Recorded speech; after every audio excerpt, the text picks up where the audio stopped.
Hello guys, इस video में बात करने वाले हैं कि यदि आप ट्रेड अप्रेंटिस ज्वाइन कर लेते हैं टाटा कंपनी का तो आपकी जॉब लोकेशन कहाँ पर होगी। आपकी जॉब लोकेशन जमशेदपुर वर्क्स में होगी या फिर उड़ीसा में होगी या फिर अदर कोई माइंस वगैरह में होगा। दूसरी बात ये करने वाले हैं कि लोकल एम्प्लॉयमेंट एक्सचेंज में आप रजिस्टर किए हैं और नहीं रजिस्टर किए हैं तो दोनों में क्या डिफरेंस होगा और क्या फ़र्क पड़ता है इस फॉर्म में।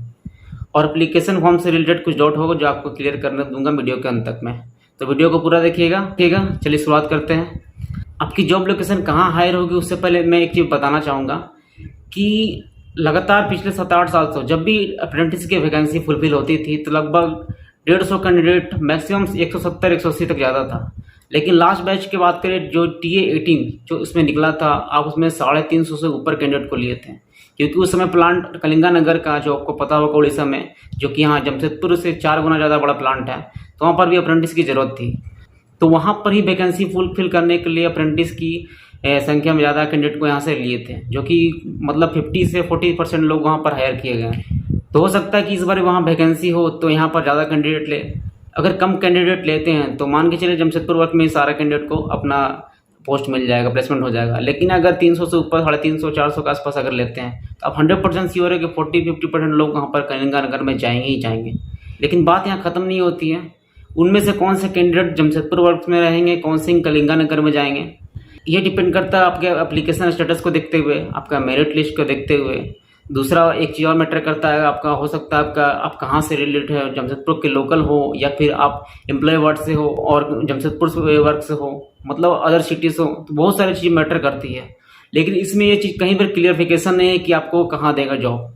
जमशेदपुर वाले लोकल लोग को भी दे सकते हैं, ऐसा नहीं कि जमशेदपुर का अगर लोकल हो तो आपको जमशेदपुर वर्क्स में देगा, ऐसा कहीं लिखा नहीं गया और ऐसा मैं बोलता हूँ भी नहीं हूँ। लेकिन ये सब चीज़ मेरे को जहाँ तक पता है ये सब चीज़ मैटर करता है। वो 3-4 पॉइंट्स को देखते हुए आपके जॉब लोकेशन को तय कर दिया जाएगा आपको शुरुआती में, तो आप उस पर कोई सवाल नहीं कर सकते, क्योंकि एडवर्टाइजमेंट में साफ साफ लिखा हुआ कि आपका जॉब लोकेशन कहीं भी अलॉट कर जा सकता है, टाटा स्टील जमशेदपुर वर्क्स के अलावा कहीं और भी अदर लोकेशन में भी। तो आप वहाँ पर कुछ भी विरोध नहीं कर सकती, क्योंकि आप जमशेदपुर वर्क्स में ही मैं जॉब चाहता हूँ, आपको जहाँ दिया जाएगा आपको वहाँ प्लेसमेंट मिल जाएगा और आपको वहीं जॉब करना पड़ेगा। आप वहाँ पर कुछ भी नहीं कर सकते हैं। बहुत सारी चीज़ सब मैटर करता है, एड्रेस वगैरह, मेरिट वगैरह, तो आप परफॉर्मेंस सब चीज़ में तो अच्छा रखना ही पड़ेगा। और आपका एड्रेस अब तो जो है उसको डालना ही पड़ेगा, क्योंकि आप एड्रेस में कोई चेंज नहीं कर सकते हैं, क्योंकि आपका जब डॉक्यूमेंट वेरिफिकेशन का बारी आएगा तो वो सब चीज़ वहाँ पर देखा जाता है। क्योंकि जब आपका डॉक्यूमेंट वेरिफिकेशन का बारी आएंगे तब वहाँ पर डॉक्यूमेंट में आपका देखा जाएगा आपका जो आवासीय प्रमाण पत्र, लिविंग सर्टिफिकेट दिए थे कहाँ के हो। ये नहीं कि आप जॉब पाने चक्कर में अपना एड्रेस लोकल जमशेदपुर कर दिए हो तो आप गलत हो जाएंगे।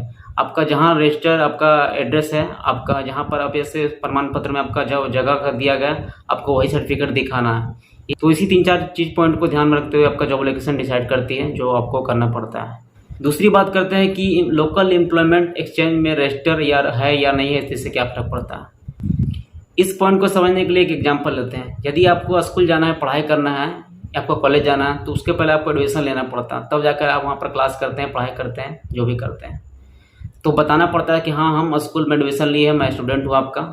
उसी तरह यदि आप नौकरी के लिए अप्लाई की कहीं, कोई भी कंपनी हो, प्राइवेट हो, सरकारी हो, कहीं भी, तो एक फैक्ट्री एक्ट आया था 1959 में, जो कि मॉडिफिकेशन होकर आया था। वो 1948 में ही हालांकि फैक्ट्री एक्ट आ गया था। तो 59 में एक समझौता हुआ था जिससे में कि कोई भी आदमी अगर कहीं नौकरी कर रहा हो तो भारत सरकार के खाते में काउंट होना चाहिए कि हाँ इतना लोग रोजगार दिया गया है, रोजगार कर रहे हैं। तो ये चीज़ आप पहले से कर लिए हो तो अच्छा बात है, अगर नहीं भी किए हो तो कंपनी वहाँ पर जो आपका टिक करवा है नोट रजिस्टर्ड लोकल एम्प्लॉयमेंट अगर टिक किए हो तो आपका जब अगर जॉब हो जाता है तो आपको ये वाला फॉर्म भर करके आपको इसका रजिस्ट्रेशन नंबर देना होगा। अगर पहले से करके रखें तो रजिस्ट्रेशन नंबर आपका कहीं ना कहीं अब जब जॉब हो जाएगा तो वो मांगेगा। बस यही अंतर है कि लोकल एम्प्लॉयमेंट एक्सचेंज में आपका रजिस्टर होना चाहिए कि हाँ आप जॉब के लिए अप्लाई, आपका जॉब मिल जाता है तो आपका भारत सरकार के खाते में चल जाएगा, इतने लोग को रोजगार मिल गया और इससे कंपनी को भी बेनिफिट है कि हाँ इतना लोग को रोजगार दिए हैं, ये आपका डाटा क्लियर हो जाएगा। और ये रजिस्टर करवा ही लेती है यदि आपका नौकरी हो जाए तो। और यदि आप जॉब के लिए कहीं भी अप्लाई करते हो तो आप पहले से रजिस्टर करके रखिए, कहीं भी किसी स्टेट से भी हो, आपका स्टेट और आपका जिला से ही आपका रजिस्टर होगा। उसी से भारत सरकार आंकड़ा निकालते हैं कि कितने लोग रोजगार में हैं, कितने लोग बेरोजगार में हैं। तो बस यही डिफरेंस है, इससे ज़्यादा कोई फ़र्क नहीं पड़ता है। और बहुत सारे लोग का एप्लीकेशन से रिलेटेड कुछ डाउट था।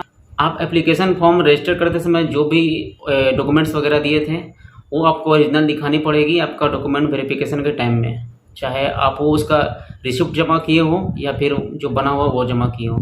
अगर रिसिप्ट जमा किए हो तो ओरिजिनल बन के आ जाना चाहिए, वरना फिर आपको दिक्कत हो सकती है। हो सकता है आपको 2-3 दिन समय मिले, लेकिन आपको दिखाना पड़ेगा ज़रूर। और जो कैंडिडेट ST/SC से है, आपको वो जनरल कैंडिडेट में अगर क्लिक कर दिए, सोचें कि बाद में ST/SC वगैरह का सर्टिफिकेट दिखाएंगे, तो ऐसा नहीं होता है। आप जिस समय जो कैटेगरी में फॉर्म भरे हैं आपको उसी में काउंट किया जाएगा। इसके अलावा ओरिजिनल मार्कशीट चाहिए।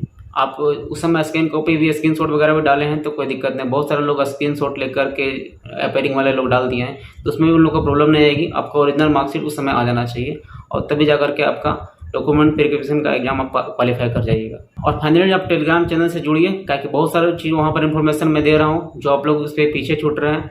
और कुछ भी डाउट्स हो, पर्सनल कुछ क्वेश्चन हो, तो आप मेरे इंस्टाग्राम पर पूछ सकते हैं, वहाँ पर आपको मैं जवाब तुरंत दूंगा। मिलते हैं नेक्स्ट वीडियो में। आज के वीडियो में बस इतना ही। धन्यवाद।